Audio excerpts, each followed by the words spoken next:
I remember one day my mother and them went out of town, went on a family reunion, and I was at the house all by myself. And see, being a drug addict, I smell money. I smell money.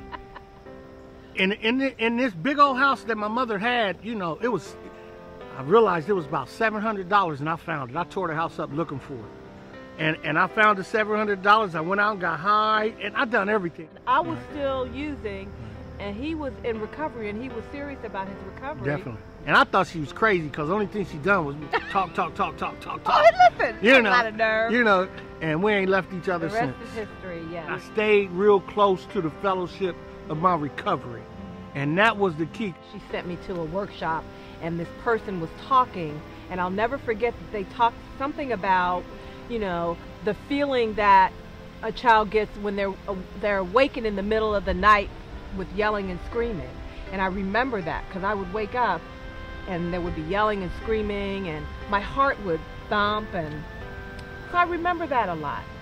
As the years went by, it just progressed until I discovered crack.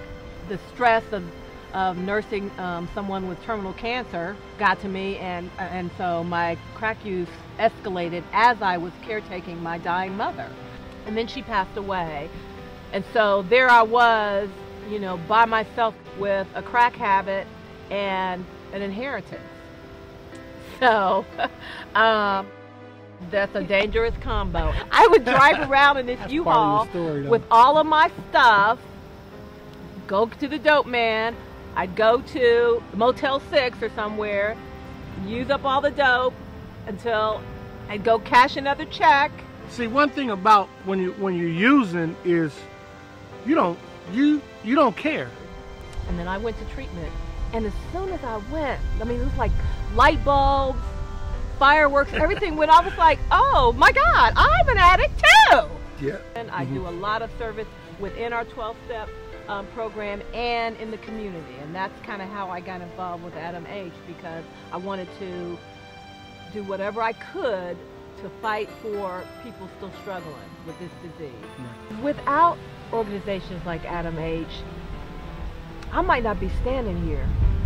They help people once they get clean, they help link them up to other services, and they help them, they give opportunities to give back. The best part is Adam H supports peer support training and peer support work, which we are both very involved in. We've both been through the peer support training, and actually he is, you know, a peer supporter. I do it as a volunteer. He does it, he gets paid to do it.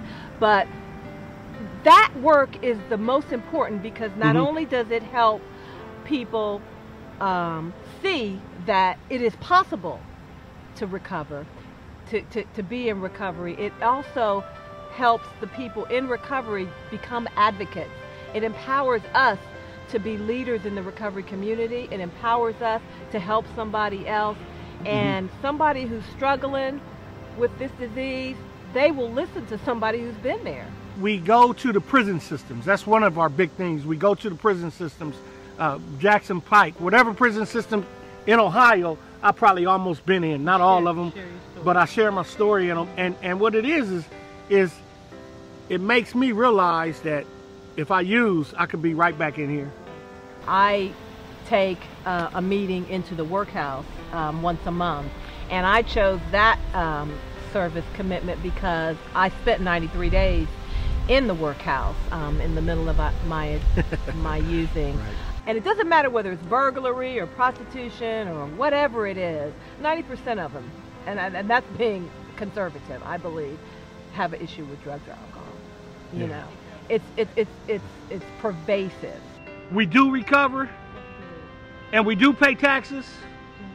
We got jobs.